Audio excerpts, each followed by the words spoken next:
Audio Jungle. Audio Jungle.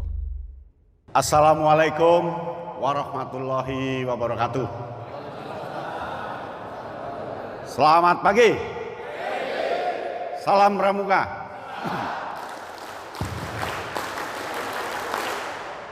Kita berharap Warjab Kabupaten Nganjuk tidak hanya bergemuruh di tingkat ranting dan Warjab, tetapi yang terpenting adalah kontennya, isi kegiatannya. Dan saya percaya Warjab Nganjuk ini betul-betul menjalankan organisasi kepramukaan dengan sebenarnya. Ketika masa bakti tiba, ketika itu pula dengan kerelaan tinggi untuk meninggalkan dan nanti akan diganti yang baru. Begitu juga nanti ranting-ranting, tolong dengan kesabaran hati, dengan kekuatan hati, dengan ikhlas yang tinggi. Kalau memang waktunya musran, ya harus musran. Begitu juga gugus depan. Ketika waktunya musyawarah gugus depan, ya musyawarah gugus depan. Mengapa? Karena gerakan pramuka itu bukan organisasi politik, bukan organisasi sosial kemasyarakatan. Gerakan pramuka itu organisasi pendidikan, gerakan pendidikan kepanduan. Jadi organisasinya itu nangani gerakan kependidikan, bukan politik, bukan sosial kemasyarakatan, tetapi organisasi gerakan pendidikan kepramukaan. Kakak-kakak, gerakan pramuka ini sedunia, tidak hanya di Warjab Nganjuk, tidak hanya di Warga Jatim, tidak hanya di Indonesia, sedunia itu diakui sampai UNESCO mengakui. Banyak kerjasama UNESCO dengan pramuka tingkat dunia. Mengapa? Karena kita adalah organisasi pendidikan yang metode kepramukaannya 100 tahun lebih nggak ganti-ganti, konsisten. Sementara di Dikbud itu sudah 10 kali ganti kurikulum. Sejak 1945 namanya rencana pengajaran, bukan kurikulum waktu itu, rencana pengajaran. Ganti lagi kurikulum 75, ganti kurikulum 84, ganti kurikulum 94, ganti kurikulum 2003, 2004, ganti lagi kurikulum 2009, ganti lagi kurikulum 2013, ganti lagi kurikulum Merdeka. Sementara pramuka sudah 100 tahun metodenya tetap. Kemendikbud masih bingung metode apa saja yang terus dicari sampai titik ini sudah menemukan yang namanya metode berbasis proyek yang didukung oleh 3 metode, namanya berbasis masalah, berbasis inovasi, dan satunya berbasis kolaboratif. Dan 4 itu sudah segojangan di pramuka kalau betul-betul metodenya diterapkan. Oleh karena itu, teman-teman Nganjuk, jangan asik di gonjang-ganjing organisasi, tetapi yang terpenting adalah bagaimana menjalankan program. Dan program itu nyantol dengan konsep Jawa Timur, nyantol dengan konsep nasional, nyantol dengan konsep internasional. Program Jawa Timur itu sekarang diarahkan ke satu titik, namanya pramuka produktif. Pramuka produktif artinya tidak sekadar berlatih, tetapi apa dampak dari berlatih. Yang kita sasar adalah dampak berlatih. Mengapa kepramukaan begitu penting? Karena kepramukaan itu ngambil satu segmen dari 3 segmen pendidikan. 3 segmen pendidikan itu informal, pendidiknya adalah orang tua. Formal, pendidiknya adalah guru. Non formal, pendidiknya adalah pembina. Tetapi dalam konstelasi sekarang, perkembangan sekarang, pendidikan yang dianak emaskan itu formal. Padahal kalau tiga-tiganya disokong dengan bagus, hebat Nganjuk nanti.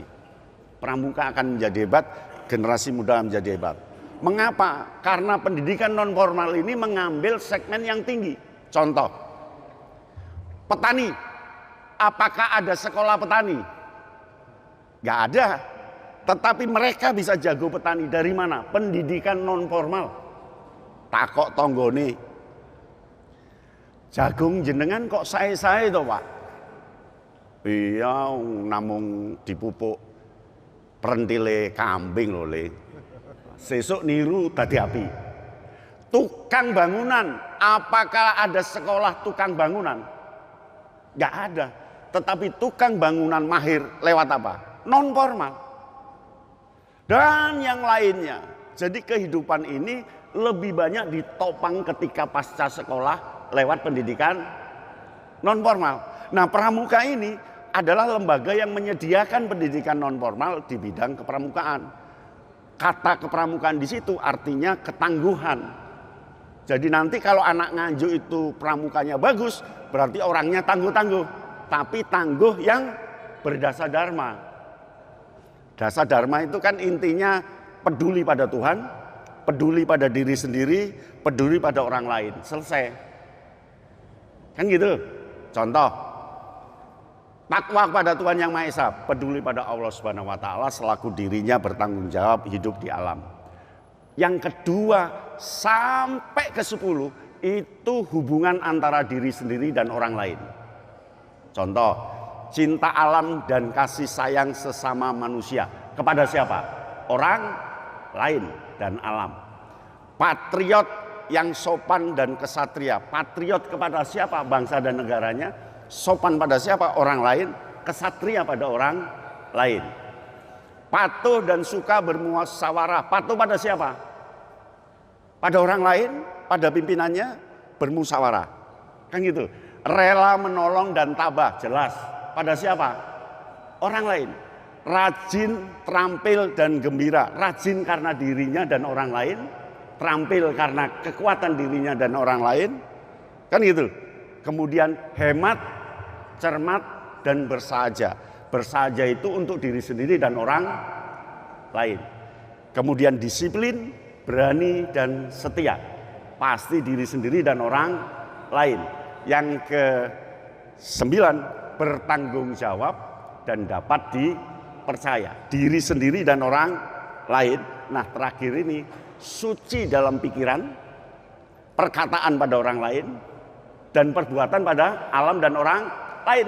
Jadi dasar dharma itu intinya hubungan pada Allah, hubungan pada diri dia sendiri, hubungan pada orang lain dan alam. Nah, saya pikir Nganjuk nanti akan smart karena saya dalam diri saya sebagian kecil modal kepemimpinan itu adalah keikhlasan Dr. Sutomo yang ada di Loceret. Itu ikhlasnya luar biasa ketika itu terjadi pandemi namanya PES, pandemi, beliau dengan sukarela dengan Dr. Cipto Mangunkusumo, Dr. Sutomo berangkat ke Malang. Dokter-dokter Belanda nggak berani masuk ke masyarakat karena pandemi, takut tertular, tetapi sang pahlawan Dr. Sutomo bersedia untuk ikhlas bakti bina bangsa membantu warganya di sana. Dan sekarang turun generasi-generasi baru dari Nganjuk. Program Jawa Timur itu pramuka produktif, artinya kita akan masuk ke titik produktif. Mengapa? Kebetulan saya ini menjadi ketua tim perencana pramuka produktif. Mengapa? Karena Kak, sebentar lagi Indonesia itu masuk negara maju. Sudah akan meninggalkan negara berkembang. Ketika negara maju, tantangannya negara-negara maju lainnya akan mencegah Indonesia masuk negara maju. Mengapa? Karena dengan negara maju yang sudah lama itu akan mengurangi ekspornya ke Indonesia. Karena Indonesia sudah membuat sendiri. dan orang-orangnya sudah inovatif. Yang kita jual keluar nanti bukan TKW, TKI, tetapi para inovator yang akan membantu negara itu untuk menginovasi. Maka pramuka produktif dasarnya adalah inovasi. Nanti ketika Indonesia di negara maju, pramuka ini harus kongruen, harus seirama. Lah kayak Indonesia wis negara maju, pramuka sih tetap negara berkembang, kan nggak nyantol. Ngerti maksudnya? Maka dalam rangka nyantol kita buka tangga yang namanya pramuka produktif. Sehingga nanti 10 tahun lagi, 15 tahun lagi, pramuka-pramuka Nganjuk itu pramuka-pramuka produktif yang kemana-mana akan menjual inovasinya, menjual gagasannya. Arah negara maju adalah gagasan. Kakak-kakak, Jawa Timur ini kan warga yang besar, 38 cabang, 666 ranting, dan di dalamnya dari 666 itu ono Loceret, ono Ngluyu, ono Warujayeng, ono itu. Artinya 666 ini betul-betul seirama dengan ranting di tempat lain. Ayo kita dukung, pendidikan kita kembangkan. Dan Jawa Timur tahun ini mengambil tema satu gugus depan, satu produk wirausaha. Mengapa wirausaha? Karena inovasinya yang akan kita tarik. Wirausaha ini hanya sebagai medium, hanya sebagai media. Yang terpenting adalah inovasinya. Nanti ketika warga Nganjuk, warga Jawa Timur semua kuat di inovasi, kita akan punya harga jual bagi negara, kita akan membantu inovasi divisi, membantu inovasi di negara-negara kecil, membantu inovasi di mana-mana. Dan harapannya nanti standar hidup kita akan meningkat. Audio Jungle. Audio Jungle.